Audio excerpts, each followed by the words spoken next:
everyone, welcome to my channel. My name is Rashi Goel, and in this video we are going to solve 0.008 whole power 1 by 3 is equals to what? So our options are 0.8, 1 by 3, 0.2 or 8. So let's start with the today's video solution. So 0.008 whole power 1 by 3.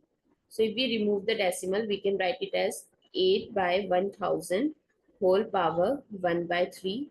8, we know that it is a cube of 2. So 2 cube by, similarly 10 cube is 1000 whole power 1 by 3.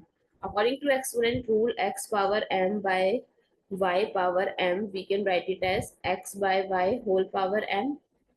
So it becomes 2 by 10 whole power 3 power 1 by 3. Another exponent rule, x power m power n, we can write it as x power mn.